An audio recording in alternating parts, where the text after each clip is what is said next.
Fluoride, the essential, hey everyone, but not trace mineral is fluoride. It is the essential but non-essential mineral. Why do we need fluoride? It is a non-essential mineral because we don't need it for our body to function properly. It has become known, though, for its effects on preventing dental cavities. Due to its ability to prevent cavities, an AI has been set. Why do we need fluoride? Well, we don't need it for our body to function, but it does help prevent cavities or dental caries. And since it has an ability to prevent cavities, an adequate intake has been set. Adequate intake level. Since cavities can start at an early age, it is recommended that children and adults consume an adequate intake of fluoride daily. Since it is non-essential, no RDA or recommended daily allowance has been set. There is only an adequate intake level recommended.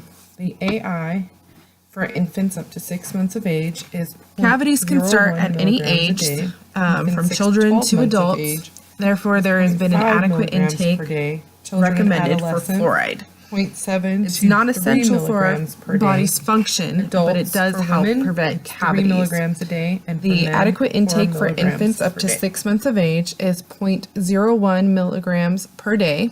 Infants 6 to 12 months of age is 0.5 milligrams per day. Children and adolescents is 0.7 to 3 milligrams per day.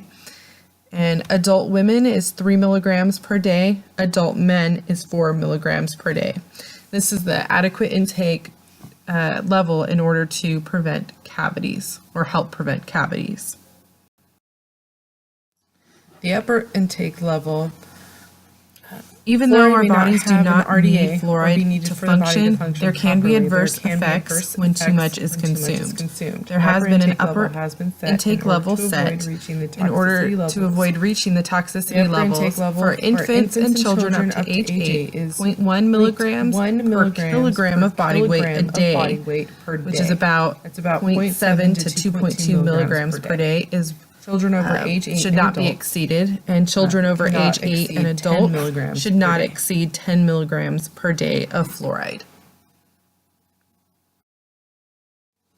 Major functions of fluoride include prevention of dental caries, supports the deposition other than prevention of dental caries or cavities, there really is no major function of fluoride in the body.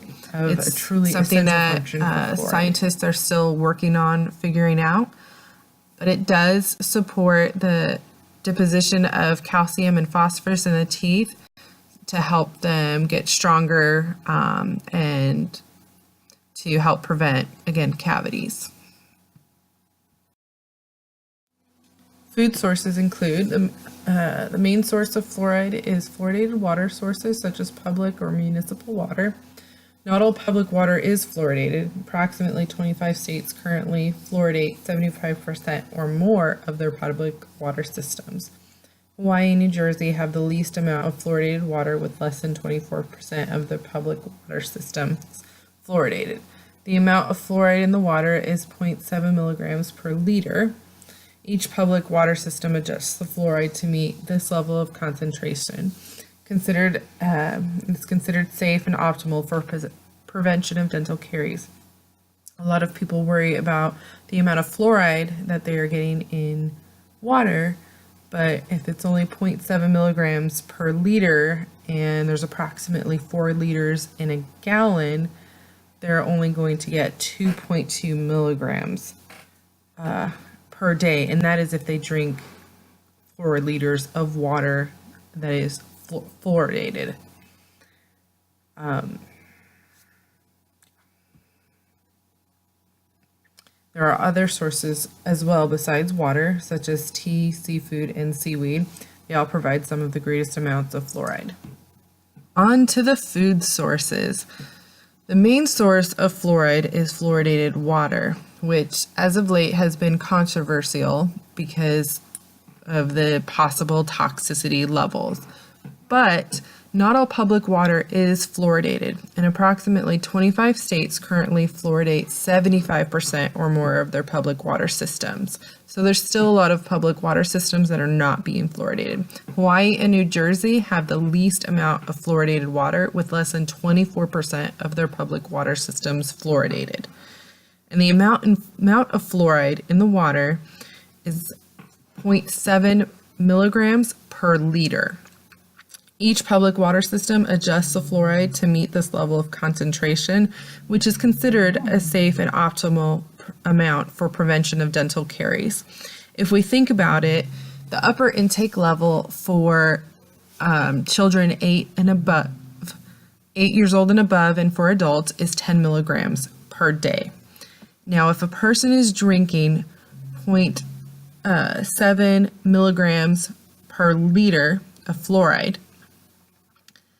they would, if they were to have 4 liters of water from a public water source that is fluoridated, they would get less than that upper level limit. It would be 2.1 or 2.8 milligrams of water in 4 liters. And not everybody is going to drink 4 liters of water. There are some people who drink water by the gallons, but even still, it's going to be really hard to achieve that upper level with fluoridated water. The other sources besides water are tea, seafood, and seaweed, which also provide some of the greatest amounts of fluoride. Deficiency and toxicity. Deficiency of fluoride can cause an increase in dental caries. Other diseases or disorders are not known currently. There's more research. Toxicity, though there may not be a disease or disorder associated with deficiency, there are problems associated with levels above the UL for fluoride. Symptoms of toxicity include nausea, vomiting, diarrhea, sweating, spasms, convulsions, and coma. This usually occurs from ingesting fluoride tablets or solutions. Non-life-threatening symptoms of too much fluoride include mottling or fluorosis of the tooth enamel, which usually occurs from chronic excess of fluoride during tooth development, such as swallowing too much toothpaste or ingesting a lot of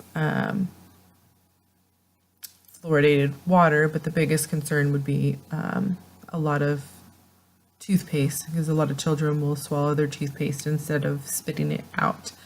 And the mottling or fluorosis isn't going to really damage their teeth, but it will make them discolored. Deficiency and toxicity. Deficiency of fluoride can cause an increase in dental caries, but other diseases and disorders are not known. There's just not enough research done or studies to just find out what other functions fluoride has in the body other than helping prevent dental cavities. Toxicity, though, is possible and is associated with levels above the UL for fluoride. Symptoms of toxicity include nausea, vomiting, diarrhea, sweating, spasms, convulsions, and coma. Usually occurs from ingesting fluoride tablets or solutions. It has nothing to do with drinking fluoride in the water, nor for toothpaste, unless somebody is taking an excessive amount of toothpaste or ingesting an excessive amount of toothpaste. Non-life-threatening symptoms of too much fluoride include mottling or fluorosis of the tooth enamel. That's where there's color deposits on the tooth enamel because there's a lot of fluoride in a person's system. It usually occurs from chronic excess of fluoride during tooth development, such as swallowing a small amount of fluoride toothpaste while brushing your teeth. Usually occurs with children because they don't know how to spit, so therefore they end up swallowing the toothpaste and ingesting more fluoride that way. Fluoridated water works. According to the CDC, water fluoridation is one of 10 greatest public health achievements. The fluoridation prevents tooth decay by 25% in children and adults.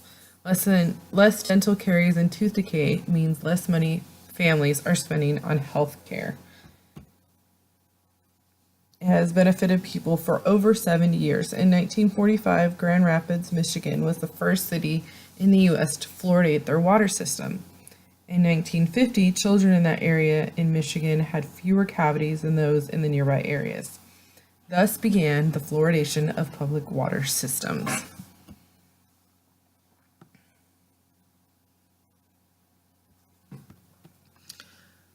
The one thing that I've learned about researching fluoride is that the fluoridated water is working. The CDC has proclaimed water fluoridation to be one of the 10 greatest public health achievements.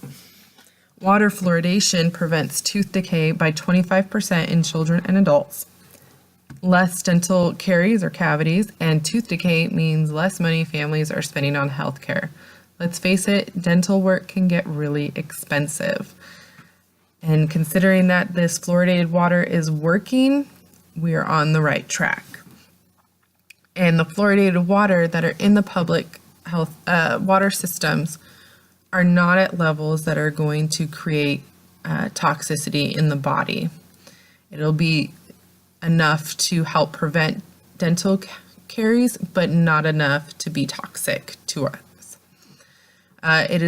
The water fluoridation has benefited people for over 70 years. It started in 1945 in Grand Rapids, Michigan.